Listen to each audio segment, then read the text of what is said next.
नमस्कार, वंदे मातरम। मैं आपका भाई Deepak Raghav, holistic fitness coach, trainer and consultant आपका स्वागत करता हूं अपने यूट्यूब चैनल श्री पंचसत पर। और आज का हमारा विषय है जो कि बहुत ही महत्वपूर्ण है। आज हम बताएंगे शराब पीने के 7 फ़ायदे। आपको जान के हैरानी होगी, लेकिन आप ये वीडियो देखने के बाद ही डिसीजन ले पाएंगे।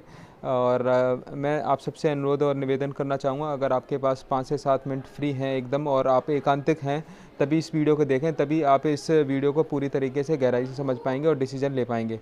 अच्छा, आज इस वीडियो को स्टार्ट करने से पहले हम एक चर्चा करते हैं।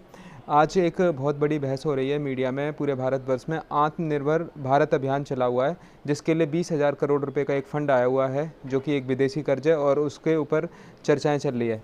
मैं आपको एक चीज़ बताता हूं जिससे ना आप शॉक हो जाएंगे, और मुझे ऐसा भी लगता है कि आपको रात में नींद ना आ पाए। जितना जो बजट है 20,000 करोड़ रुपए जो आत्मनिर्भर भारत अभियान के नाम से दिया गया या चलाया गया है, इतने रुपए की कोल्ड ड्रिंक भारतवर्ष के लोग पी जाते हैं। यानी कि 20,000 करोड़ रुपए की सिर्फ और सिर्फ भारत के लोग कोल्ड ड्रिंक और पेप्सी पी जाते हैं। और एक विदेशी कंपनी कोल्ड ड्रिंक, जिसको आप कोक के नाम से, पेप्सी के नाम से जानते हैं, वो इतने 20,000 करोड़ रुपए पर ईयर भारत से लेके चली जाती है। तो अगर भारत का कोई भी व्यक्ति, आप सब, हम अगर एक साल सिर्फ कोल्ड ड्रिंक को त्याग दें और नींबू पानी पीने लग जाएं, तो हमारे देश को विदेशी कर्ज लेने की आवश्यकता नहीं होगी। और ऐसे 20,000 करोड़ जैसी जो योजना है बहुत सारी लेके आ सकते हैं, और आत्मनिर्भर भारत अभियान हम स्वयं बना सकते हैं। तो आप सरकार पे डिपेंड ना हो और इस बात पे विशेष चिंतन करें। अब मैं एक दूसरी बात बताता हूँ कि सिर्फ और सिर्फ कोल्ड ड्रिंक से भारत में 504 लोग डेली मरते हैं सिर्फ कोल्ड ड्रिंक पीने से। और फिर एक इसमें मैंने एक साइंटिस्ट से बात की थी कि इसका पूरा डेटा मुझे बताएं, तो मैंने देखा कि 1 लीटर शराब को बनाने में 16 लीटर पानी लगता है, और भारत के लोग 6.5 अरब लीटर दारू पी जाते हैं। कितना? 6.5 अरब लीटर। इसका मतलब ये कितना होता है कि भारत के लोग एक नदी, जितनी एक नदी होती है, जैसे एक नदी से पूरे हरियाणा की सिंचाई होती है, तो इतनी दारू वो हर साल पी जाते हैं। 6.5 मिलियन अरब लीटर दारू पी जाते हैं, है ना। तो जितने भी भारत के लोग दारू पीने वाले हैं, वो एक नदी को हर साल सुखा देते हैं। तो आप ये लगाएं कि अगर आप 10 साल से अगर दारू पी रहे हैं, तो आपने 10 नदियाँ सुखा दी, क्योंकि आपकी दारू बनाने में इतना पानी लग गया। अब आते हैं इसके दूसरे टॉपिक के ऊपर। आपको जान के हैरानी होगी कि भारत जो योग का देश है, जो पूरे विश्व में दूसरे नंबर पे आता है दारू पीने में। तो आप देख सकते हैं कि हम किस तरफ जा रहे हैं। और हर रोज़ सिर्फ़ और सिर्फ दारू पीने से 700 लोगों की मृत्यु होती है, और 30 लाख लोग सालाना मरते हैं। तो आप ये सोचें कि दारू पीने से 30 लाख लोग मर रहे हैं, और कोरोना से 2,500 लोग अभी तक मरे हैं, या 3,000 लोग मरे हैं। और कितना बड़ा एक षड्यंत्र फैला हुआ है। कुछ 70-80 लाख लोग इन्फेक्टेड हैं। और कोरोना कितना बड़ा कॉन्स्पायरेसी है, एक षड्यंत्र है, और एक न्यू वर्ल्ड ऑर्डर है।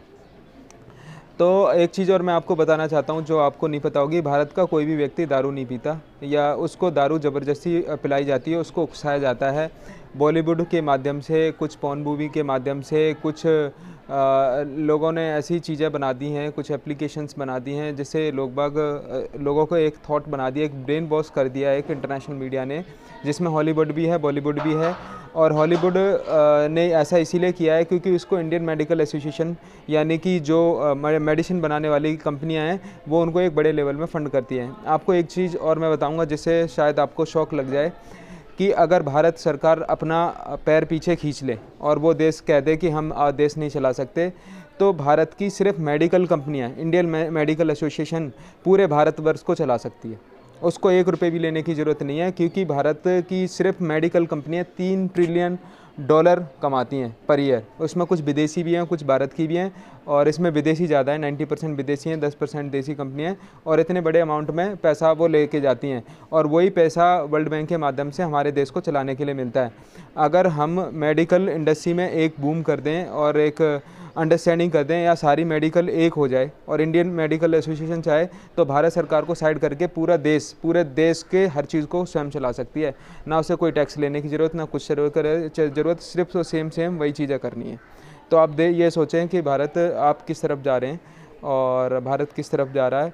और दूसरी बात जो मैंने 3 ट्रिलियन की बताई थी, ये सिर्फ ये जो पैसा कमाया जाता है ये सिर्फ भारत के शराब के लोगों से कमाया जाता है, और बाकी लोग तो अलग हो गए, हृदयघात, शुगर, कैंसर, वो तो अलग हो गए। ये तो मैं शराबियों की आपको एक अर्निंग बता रहा हूँ कि जब कोई व्यक्ति शराब पीता है तो बीपी, शुगर, कैंसर, बवासीर, 140 तरह के रोग होते हैं।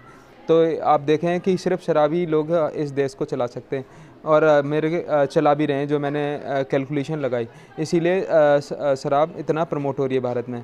मैंने एक कैलकुलेशन और लगाया कि भारत में जितने भी नेता हैं और जितने भी ब्यूरोक्रेट्स हैं, उनके 80% नेता और ब्यूरोक्रेट्स सिर्फ़ और सिर्फ कोल्ड ड्रिंक के खर्चे पे चल रहे हैं, क्योंकि कोल्ड ड्रिंक कंपनियां स्टॉक एक्सचेंज में रजिस्टर्ड नहीं है, तो इसीलिए वो कमीशन देके ही अपने आप को चलाती हैं। और भारत में जितने भी ब्यूरोक्रेट्स नेता हैं जो विदेश जाते हैं, यात्रा करते हैं, उनकी अय्याशियाँ करते हैं या अच्छे काम करते, बुरे काम करते हैं, उन सारे खर्चे को कौन वहन करता है? कोल्ड ड्रिंक की कंपनियां वहन करती हैं, कुछ वाइन की कंपनियां भी वहन करती हैं। इसीलिए ये चीज़ें बंद नहीं हो पाती हैं। अगर कोई इस देश में कोई एक अच्छा नेतृत्व वाला व्यक्ति आ जाए या एक राजनीतिक पार्टी बन जाए या कुछ एक ऐसा कुछ हो, एक अंडरस्टैंडिंग हो जाए, तो एक हम भारत की इसको सोने की चिड़िया दोबारा से बना सकते हैं, कुछ छोटी छोटी चीज़ों को ध्यान में रख के। फिर मैंने एक साइंटिस्ट से बात की कि शराब पीने में क्या क्या चीज़ों का उपयोग होता है। आपको जानकर हैरानी होगी, शराब बनाने में गुड़ है, बेशरम की पत्तियां हैं, यूरिया जिसको हम फसलों में डालते हैं वो, ऑक्सीटोसिन, और आपका इथाइल अल्कोहल, मिथाइल अल्कोहल जैसी चीज़ों का उपयोग किया जाता है। अगर आप इनके बारे में सोचेंगे कि यूरिया, ऑक्सीटोसिन, इथाइल अल्कोहल और मिथाइल अल्कोहल, इसको कलर बना के डाला जाता है और लोग बाग आराम से इसको पी रहे हैं। तो इसको मैंने देखा कि ये कीड़े मारने की दवाइयाँ, चूहे मारने की दवाइयाँ, पेंट बनाने की कंपनियाँ इनको उपयोग करती हैं। तो आप ये देख लीजिए कि आप कीड़े मारने की दवाई उसमें एक कलर मिक्स करके पी रहे हैं, आप कहाँ जा रहे हैं? एक व्यक्ति जब और ख़तरे में पड़ जाता है जब वो वाइन जिसमें आपके 10 से 15 डेंजरस केमिकल होते हैं और फिर उसमें कोल्ड ड्रिंक वो मिक्स कर देता है जिसमें 14 केमिकल और होते हैं। जब कोई व्यक्ति एक 28 केमिकल पिएगा तो आप सोचिए कि वो कितने दिन तक सर्वाइव कर पाएगा, और उसको लीवर कैंसर तो होना निश्चित ही है। तो अब मुद्दे पे आते हैं कि अब इससे हम कैसे बचें। मैं आपको एक ऐसा तरीका बता रहा हूँ, पूरे भारत में ये गुप्त बात है, इसको कोई नहीं बताएगा कि इसको हम कैसे छोड़ सकते हैं। और जो मैं तरीका बता रहा हूँ आज इसको अप्लाई करें। मैंने अप्लाई किया, मैंने बहुत सारे लोगों को बताया भी है। और एक मैं ऑर्गेनाइजेशन का नाम बता रहा हूँ, आप इसको नोट डाउन कर लीजिए कागज़ में। एक ऑर्गेनाइजेशन है ISKCON, international society for Krishna consciousness. 165 country में वर्क करती है और सबसे पूरे विश्व का सबसे बड़ा ड्रग डी एडिक्शन सेंटर चलाती है। आप यहाँ पे जाकर भक्ति योग के माध्यम से जाके अपने मतलब जो भी शराब पीने से बच सकते हैं और अपनी 5 पीढ़ियों को शराब पीने से बचा सकते हैं। तो आप जाएं, इस्कॉन में जाएं, भक्ति योग के माध्यम से जाएं। और एक पीनियल ग्लैंड होती है, पीनियल ग्लैंड होती है, अगर आप उसको एक्टिवेट कर ले तो आपके ऊपर कोई भी इस पूरे भारतवर्ष में कोई ऐसा नशा, ऐसा कोई गांजा, कोई चरस, कोई भी ऐसी चीज़ नहीं बनी जो आपको प्रभावित कर पाए। तो इसका अगर योग के माध्यम से एक दूसरी ऑर्गेनाइजेशन का नाम आप लिख लीजिए, sadguru.org एक ऑर्गेनाइजेशन है, ये भी भारतवर्ष में एक बहुत बड़ा काम कर रही है। मुझे लगता है भारतवर्ष की सबसे बड़ी ऑर्गेनाइजेशन है जो ड्रग डी एडिक्शन पे काम कर रही है। यहाँ पे आप योग के माध्यम से अपने पीनियल ग्लैंड को एक्टिवेट करके दारू से छुटकारा पा सकते हैं। चाहे आप 50 साल से पी रहे हैं, चाहे 100 साल से पी रहे हैं, चाहे आपकी 5 पीढ़ियाँ पीती आ रही हैं, आप अपनी पीनियल ग्लैंड को एक्टिवेट करके आप दारू पीने से छूट सकते हैं। भारत में सिर्फ एक ही तरीका है, इन सब सारी चीज़ें जो मैंने आपको बताई उनसे बचने का एक ही तरीका है कि आप अपनी पीनियल ग्लैंड को एक्टिवेट कर लें। और जब आप पीनियल ग्लैंड को एक्टिवेट कर लेते हैं और उसका माध्यम है योग, तो आपको विश्व में कोई भी ना तो नशा करने का कोई आदी बना सकता है, ना ही करवा सकता है, ना ही आपको उकसाया जा सकता है। चाहे क्यों ना कोई भी एक आपके सामने दारू पी रहा हो, चाहे आपको कोई पॉर्न मूवी दिखाई जा रही हो, चाहे आपको कितना बोला जा रहा हो, चाहे कितना प्रयास किया जा रहा हो, आपको कोई भी आपको फिर मुड़ा के नहीं दे सकता। क्योंकि जितना दारू में नशा होता है या आनंद आता है किसी व्यक्ति को, सबकी अलग अलग अनुभूति है दारू पीने के प्रति। पीनियल ग्लैंड एक्टिवेट होने के बाद आदमी को इतना रस और इतना आनंद आता है कि वो चाहता है कि मैं 50 साल तक या 20 साल तक या 100 साल तक भी अपने आनंद से डिस्टर्ब ना हूँ, एकदम समाधि ले लूँ, इस तरीके का कुछ आता है। और इसके बहुत फ़ायदे हैं। तो मैं चाहता हूँ सभी लोग योग करें, पीनियल ग्लैंड को समझें और इसको एक्टिवेट करें और इनसे नशे के अभियान से छूटें। और इसके बारे में कोई भी और भी आपके प्रश्न हैं तो आप हमें लिख सकते हैं। नमस्कार, वंदे मातरम।